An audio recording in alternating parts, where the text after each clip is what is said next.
Hola alumnos y alumnas.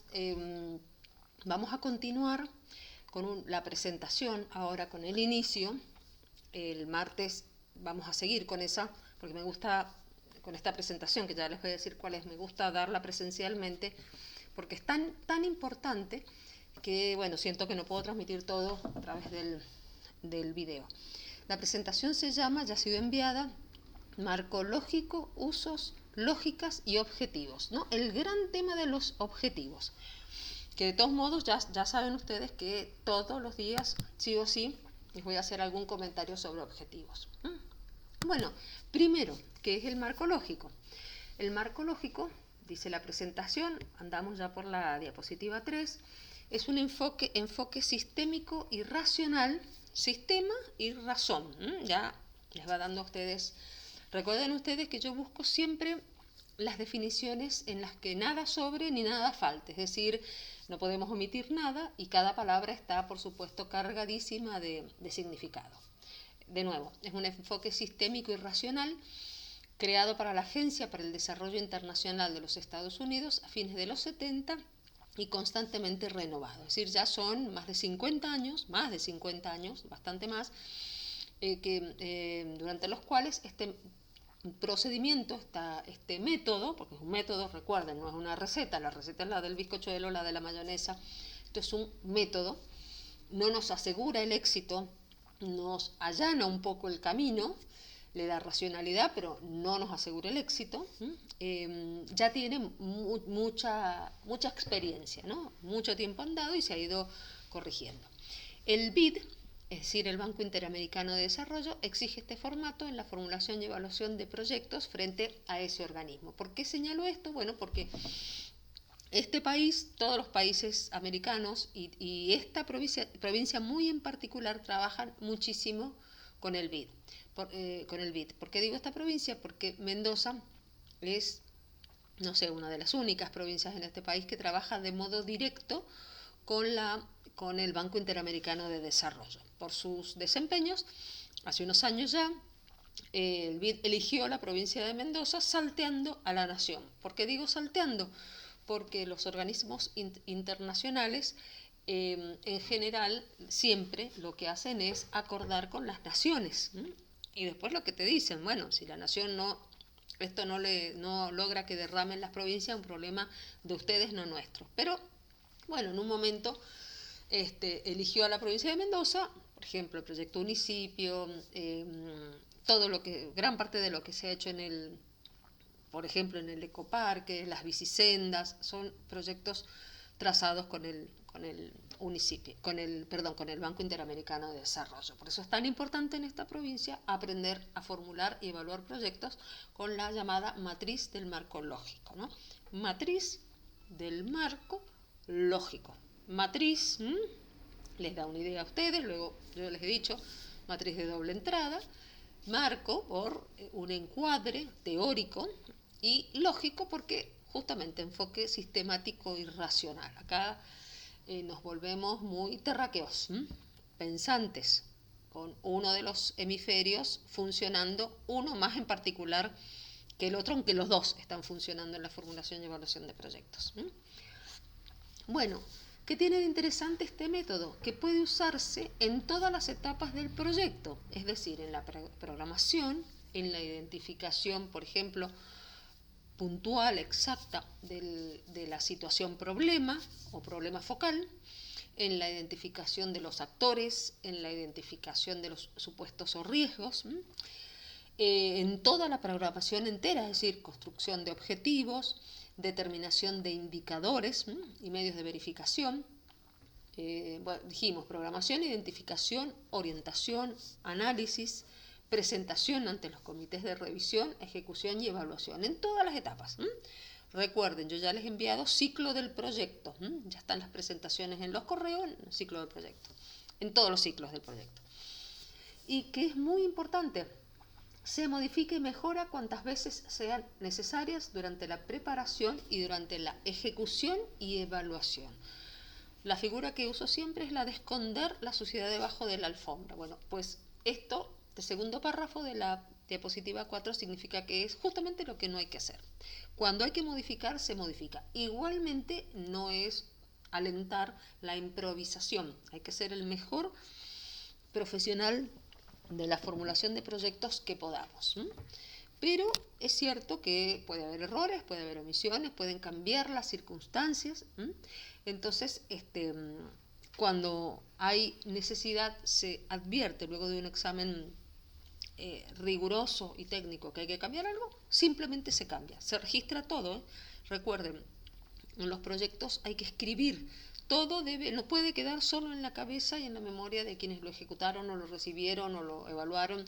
Todo debe ser objeto de registro. Todo eso forma los papeles del proyecto, los registros del proyecto. Así que advertida la necesidad de reforma, se reforma y se vuelca.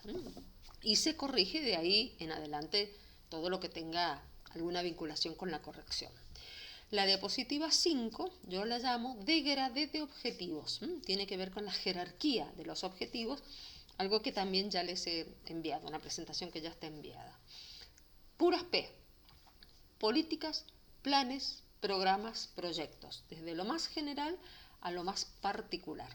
Y a la vez dentro del proyecto y dentro de las políticas, dentro de los planes y los programas, porque recuerden, este método se utiliza para diseñar políticas, para diseñar planes, programas y proyectos, también hay una jerarquización entre lo más estratégico a lo más operativo, ¿no? Fíjense cómo hay que ir pensando con la cabeza muy dividida, ¿no? Generar particular, generar particular. Recuerden, complejidad, cómo los que son aparentemente opuestos no lo son tanto, cómo lo que es causa luego es efecto y cómo hay un diálogo entre los opuestos.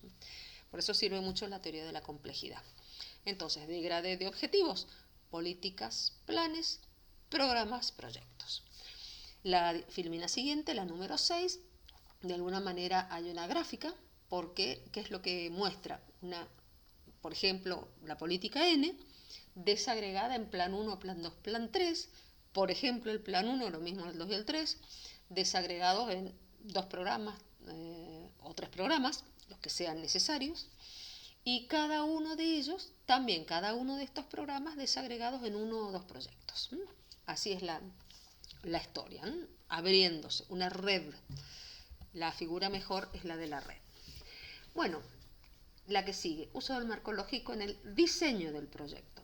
En el diseño del proyecto, que es sobre todo lo que logramos ver por el tiempo en este semestre, el equipo del proyecto puede usar el marco lógico para preparar los documentos del proyecto.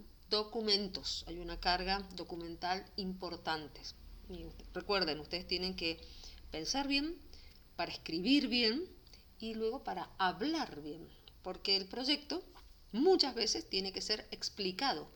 Cuando no, comillas, comillas, comillas, vendido. Imaginen que tienen venderlo en el mejor de los sentidos,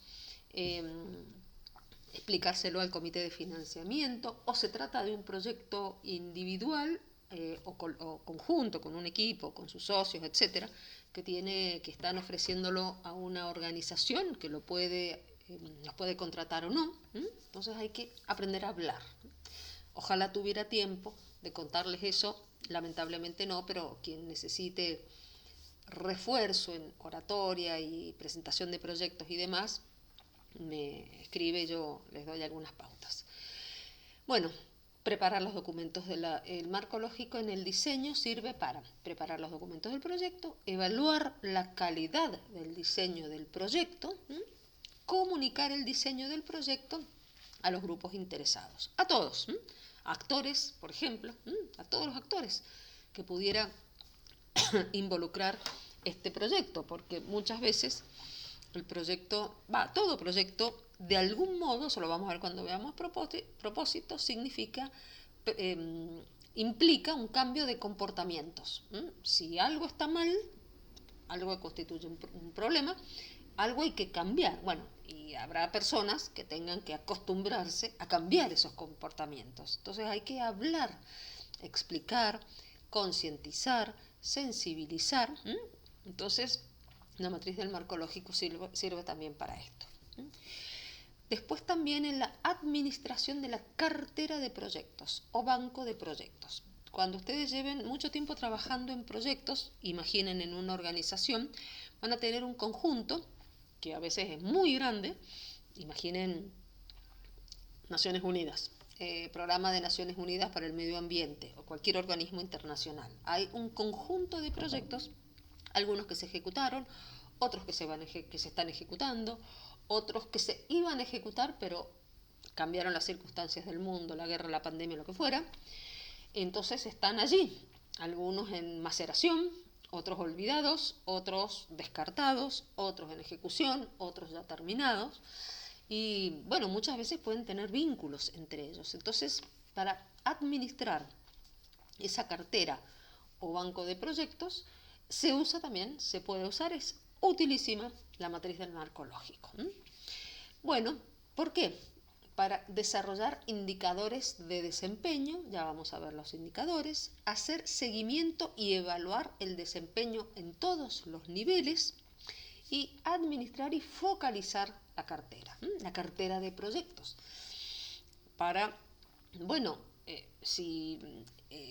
focalizar, para ir por lo que, por ejemplo, ese organismo puede hacer o puede financiar. A veces uno tiene proyectos, me pasa, tengo proyectos semi-armados para presentar ante el Ministerio de Trabajo y ante la Superintendencia de Riesgos del Trabajo. Cada uno de ellos financia proyectos, pero no el mismo tipo de proyectos. Entonces yo tengo que saber darle el toque o para que me lo pueda financiar este organismo y no el otro, o bien, bueno, si no sé hacerlo, pues me dirigiré a los organismos que sí saben hacerlo, ¿no? Entonces, todos los aprendizajes que tiene esta asignatura sirve también para esto mismo, que estoy diciendo. Y luego bueno, fíjense que yo mencioné indicadores de desempeño y evaluación. ¿Qué tienen de importante los indicadores? Que nos sirven para monitorear y supervisar. Monitoreo y supervisión son sinónimos, se pueden usar en esta asignatura como sinónimos. Y después hay otro término que es evaluar. Bueno, nosotros trazamos indicadores, que es dificilísimo, es muy difícil trazar indicadores, por el gusto de molestar o porque estamos aburridos y no sabemos qué hacer y dijimos un día vamos a trazar indicadores. No, es porque es la manera de hacer el seguimiento y el monitoreo mientras que el proyecto se está ejecutando para saber si se acerca a lo que planificamos, y la evaluación una vez que termina y a veces muchos años después de la culminación del proyecto para ver qué cambió, qué se transformó en la sociedad. Porque siempre recordemos, nosotros estamos viendo proyectos de intervención, nosotros esperamos transformar una realidad deficitaria del modo en que sea. No son proyectos académicos, se parecen la estructura, pero en los de intervención nosotros lo que pretendemos es transformar la realidad utilizando los hallazgos de la ciencia, porque acá no es superstición, no es religión, no es que esté mal, o espiritualidad, no es que esté mal, pero con eso no transformamos la realidad. Entonces usamos la ciencia, los hallazgos de la ciencia para los proyectos de intervención. Indicadores. Después dijimos evaluación. No, ahora vamos a evaluación. ¿Cómo usamos el marco lógico en la evaluación del proyecto? Para guiar y mejorar la ejecución de los proyectos, para evaluar el diseño del proyecto cuando termine la ejecución, eso es lo que es la evaluación, no el seguimiento y monitoreo. Guiar y mejorar la ejecución de los proyectos es seguimiento y monitoreo. Mientras que se está ejecutando el proyecto, uno tiene que ir controlando algo, cómo se gastan los recursos, cómo van los tiempos, eso es seguimiento y monitoreo. Ahí nos usamos matriz del marco lógico. Cuando terminó y tenemos que ver otros efectos, ya es la evaluación, que como digo, en algunos casos puede ser mucho después, muchos años después, en algunos casos. Y esto es importantísimo porque, de nuevo, la noción del aprendizaje a través de la ejecución de proyectos, para mejorar diseños de futuros proyectos, ir acumulando conocimiento. y que el segundo, tercero, quinto, décimo, noveno proyecto utilice las enseñanzas de los proyectos anteriores y los posteriores diseños sean mejores. Eso es en cuanto a la evaluación. Bueno, ¿por qué el BID elaboró este método? Para responder a 3 problemas. Diseños poco precisos, humo, objetos múltiples, objetivos múltiples, objetivos no siempre relacionados con las actividades. Ya van a ver ustedes la sincronización, porque recuerden, es una herramienta racional, tiene que haber una sincronización. Acá no va, me gusta esta frase, la voy a poner, soy un literato, un poeta, no. Acá somos estrictos. Entonces, bueno, ha pasado, sigue ocurriendo para quien no sabe trazar bien, que a veces en un mismo proyecto hay objetivos que son contrarios los unos a los otros. Entonces, ¿cómo hacemos? ¿Elegimos uno y postergamos el otro o elegimos ¿Quién toma esa decisión? Objetivos no siempre relacionados con las actividades, diseño poco preciso es eso. Ejecución poco exitosa, incierta, responsabilidad del gerente o de la agencia ejecutora. Claro, si yo no tengo trazada una muy buena imagen de lo que debe ser el proyecto, entonces, ¿cómo podré saber si la ejecución es muy exitosa, poco exitosa o relativamente exitosa?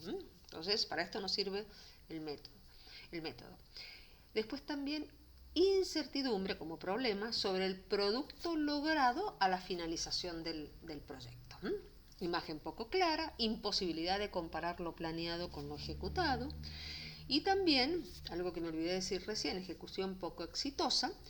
Cuando hablamos de responsabilidad del gerente o de la agencia ejecutora, nosotros tenemos que saber muy bien qué hay que hacer, porque hay que fijarle las reglas al gerente del proyecto. Entonces, las reglas, las obligaciones, si no lo vamos a contratar y lo vamos a pagar por ello, tendremos que ser capaces de fijarle las responsabilidades, si no, ¿cómo podrá saber él o ella qué hacer y cómo podremos nosotros controlar su ejecución? Digamos, su accionar, el del gerente. ¿Qué más? Vamos ya por la diapositiva número 11. ¿Cuáles son las ventajas de este proyecto? Que tiene una terminología uniforme, reduce ambigüedades y facilita la comunicación. Claro, porque en esta materia el fin tiene un contenido específico, una definición, lo mismo la palabra propósito, lo mismo la palabra indicadores. Quizás en la vida cotidiana, seguramente, no sé si tanto la palabra indicadores, pero sí la palabra fin, propósito, componentes, actividades, se usa con varias acepciones. Pues bueno, acá tiene un contenido específico. Cuando todos hablamos en formulación de proyectos de fin o de objetivos o de indicadores o de supuestos o riesgos, ya sabemos de qué se trata, porque es un método. Y en este método, estas palabras tienen este contenido. Después, formato uniforme. Nos da certezas sobre objetivos, metas y riesgos. Ya sabiendo la definición, sabremos cómo trazarlas o identificarlos a ellos, entonces hay menos incertidumbre. Temático analítico común disponible para todas las partes. Bueno, los temas a tratar en este proyecto, todas las partes ya saben cuál es, porque se escribe en el proyecto. También los aspectos críticos.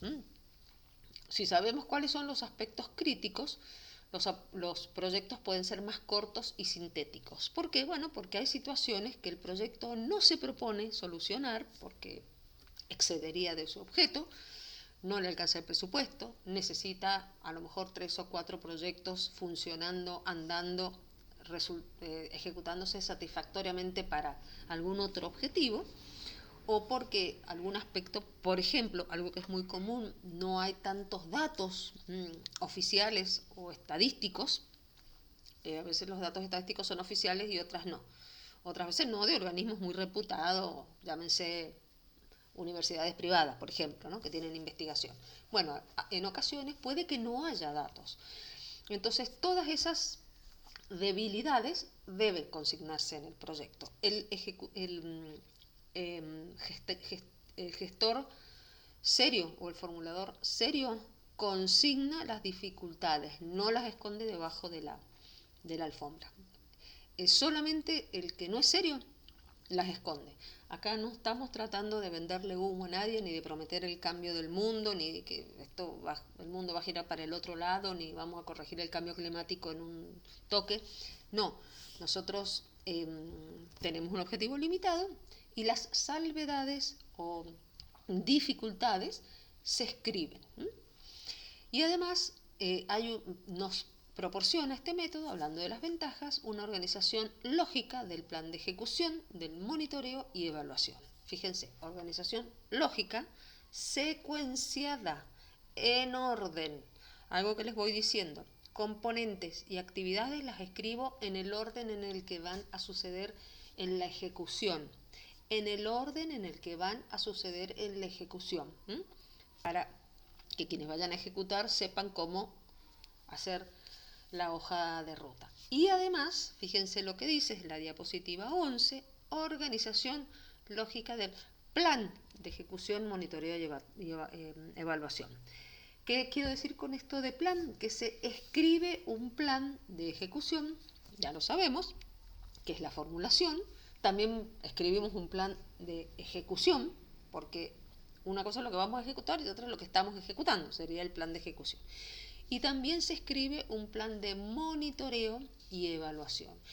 Y también se escriben en formato de programación seguramente los supuestos o riesgos, algunos de ellos, porque son importantísimos, todavía no sabemos qué es, lo vamos a ver después. O sea que, ¿qué les quiero decir? Se escribe mucho, por eso hay que escribir bien. Para poder escribir bien hay que pensar bien antes.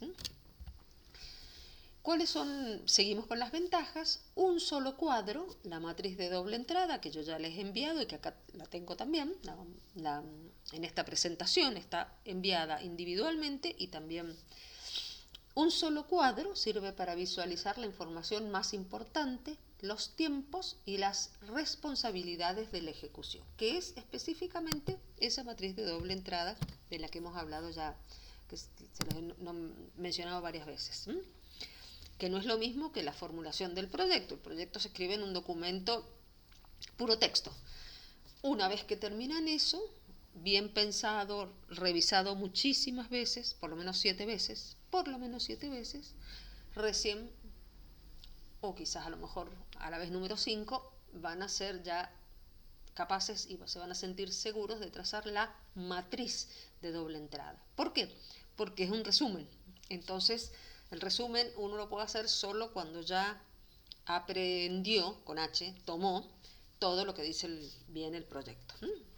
Un solo cuadro sirve para visualizar la información más importante, los tiempos y las responsabilidades de la ejecución.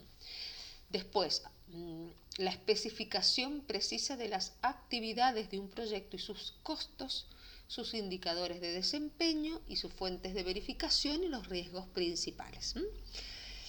Bueno, adelantando un poco, cuando veamos los objetivos específicamente tenemos fin, de arriba para abajo, fin, propósito, componentes y actividades. Los componentes y las actividades son absolutamente operativos. Los componentes son los más genéricos que se desagregan en actividades. Cada componente consignado secuencialmente en el orden en que va a suceder en la naturaleza, se desagrega en actividades ordenadas también secuencialmente, en el orden en lo que van a suceder en la realidad. Entonces, esa es la especificación de las actividades, es una ruta, un derrotero, una hoja de ruta. Por eso es tan importante ordenarlos secuencialmente. También hay un claro análisis de la relación de medios-fines de las actividades y termina la diapositiva 12 diciendo que hay una identificación, esto es muy importante, de las experiencias adquiridas para incorporarlas a otros proyectos. De nuevo, la noción de aprendizajes. Los próximos proyectos necesariamente deberían ser mejores, si no, no aprendimos nada. Gastamos la plata innecesariamente, estaba por salir una mala palabra. Eso no debería suceder, o por lo menos no ser tan significativa. Siempre debe haber la identificación, incluso se hace al cierre del proyecto, al hacer el informe final, una identificación de lo que dejó como sin realizar el proyecto, porque eso puede disparar el próximo, para incorporarla luego en otros proyectos. Luego viene la diapositiva 13, que contiene un gráfico sencillísimo, el proyecto como transformación de la realidad, es decir, el proyecto de intervención. Ustedes van a ver que hay un círculo, 3 círculos en verdad, uno se llama realidad A, otro realidad B y otro realidad C. En la diapositiva que sigue se explica cuál es el vínculo entre esas 3 realidades. Y ustedes piensen esta noción, el tiempo en el proyecto. Bueno, ¿cómo tenemos que plantear de alguna manera en el tiempo? Por supuesto, estableciendo la duración de las actividades, ya lo vamos a ver. Nosotros las actividades, además de ponerlas en orden, tenemos que tener una panorámica de lo que van a durar. 1 mes, 2 meses, 2 años. Se van a poder realizar la estacionalidad puede tener muchísimo que ver en muchos proyectos ambientales, por supuesto. Imaginen ustedes proyectos que se ejecutan en zonas de temperatura muy alta o de temperatura muy baja, en los que no siempre se pueda trabajar al aire libre, por ejemplo. Así que el tiempo es muy importante. Pero además hay otra dimensión del tiempo en el proyecto que tengo que explicarla muy bien. En lo que es la natural, a lo mejor con solo consignarlo, nosotros tenemos que explicar esa necesidad que justifica el proyecto, que dispara el proyecto, en el pasado, en el presente y en el futuro. Es decir, empecemos. Todo proyecto parte de una determinada lectura o recorte de la realidad. La sociología es así, la noción de recorte. ¿Yo puedo abarcar razonablemente toda la realidad? No, porque no es de la condición humana. No es de la condición humana. No podemos hacer 42 proyectos fastuosos, enormes, larguísimos, llenos de gente, llenos de dinero, que atacan este otro problema, porque no está en la condición humana, que es limitada. Necesitamos dormir varias horas al día, cortar algunos días a la semana, tener vacaciones, por ahí nos enfermamos, nos vamos, tenemos licencia, cambiamos de trabajo. Entonces, bueno, recortamos la realidad, ¿no? Vamos por esto, focalizamos. Entonces, se determinan ciertas situaciones problema o problema focal, tiene varias denominaciones. Se determina ciertas situaciones problema a enfrentar y los procesos que hacen que aquellas se mantengan. Los procesos que hacen que aquellas situaciones se mantengan. Entonces, el proyecto como hipótesis de cambio es una concepción o idea de lo que es deseable. ¿Cuándo? En el futuro. ¿Por qué? Y bueno, porque es un problema hoy y porque ya viene siendo un problema. Hace 100 años, hace 200 años o hace 6 meses. Hay problemas que son más nuevos, otros que son más estructurales, se abordarán de manera distinta, por supuesto, porque seguramente algo que es muy extenso. Pero sí el tiempo, ¿yo cómo lo debo explicar de alguna manera en el proyecto? Esto ya viene sucediendo y era un problema. Por esto o aquello, esa es la descripción del problema. Es un problema en el presente, pero si yo no intervengo con mi proyecto, este problema yo debo ser capaz de explicar que este problema se va a seguir perpetuando en el futuro. ¿Por qué? Bueno, pues si se trata de un problema que solo se va a solucionar con el paso del tiempo, entonces no podré justificar mi proyecto y la inversión que todo proyecto, es decir, inversión de tiempo, de dinero, de recursos, que todo proyecto significa. Si es algo que se va a solucionar solo, no hay nadie nadie decente que quiera invertir en la solución del problema. Yo debo ser capaz de explicar que esto constituye un problema, es un problema y va a seguir siendo un problema de no mediar las acciones que nuestro proyecto involucra. Bueno, la realidad 1 es la situación que motiva la formulación del proyecto. Es una realidad problemática, no deseada. Luego vamos a ver todo lo que constituye la noción de problema en la formulación del proyecto. Pero claramente es una realidad problemática. Si es algo que es neutro o es, no sé si óptimo, pero por lo menos positivo, difícilmente alguien va a invertir en algo que hoy no presenta dificultades. Siempre debe haber una carencia, una insuficiencia, un déficit de alguna situación, es decir, no deseada. La realidad 2 es la proyección de la anterior, es la reproducción en el futuro de sus problemas o de los problemas.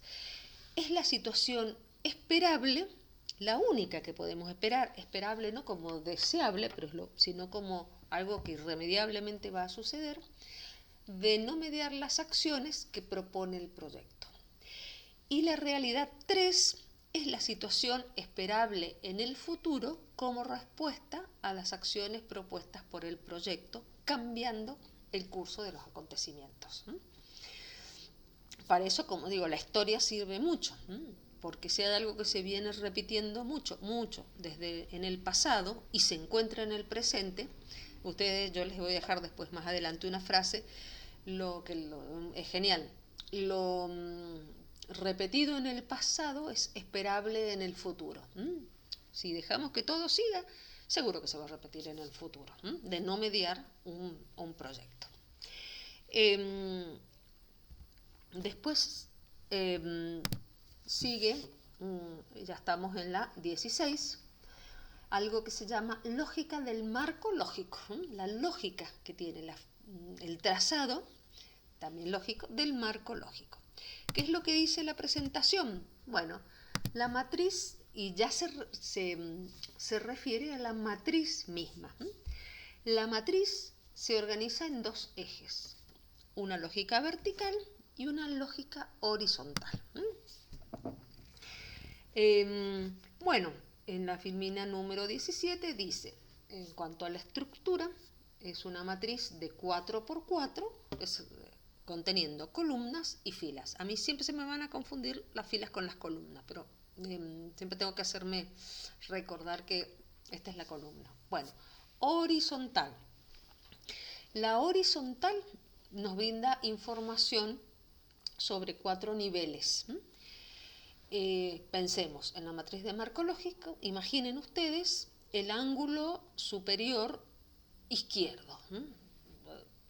Ángulo superior izquierdo. Lo primero, el primer cuadrito, casillero, se llama resumen narrativo de la jerarquía de los objetivos. De ahí para abajo cargamos los objetivos. Fin, propósito, componentes, actividades. La primer columna de la izquierda. Lo que sigue a la derecha, indicadores. Lo que sigue a la derecha de indicadores, medios de verificación. Imaginen ustedes una flechita, porque son los medios con los cuales verificamos los indicadores. Y después, al final, ángulo superior derecho, supuestos o riesgos. De ahí para abajo, resumen narrativo de los objetivos, fin, propósito, componentes, que se llaman componentes, resultados, productos o entregables, cualquiera de las denominaciones son sinónimos, las pueden usar de modo idéntico, y finalmente actividades. Bueno, pues si las hemos ido colocando en el cuadro de la izquierda, fin, propósito, componentes, actividades, y dijimos que primero se llamaba resumen narrativo de la jerarquía de los objetivos y después venía indicadores, medios de verificación y supuestos riesgos, tengo la mala noticia para darles, que es que en cada nivel de objetivos ustedes van a tener que trazar indicadores, medios de verificación y supuestos o riesgos. La pregunta es, ¿y en todo no puedo cargar los mismos? Pues no.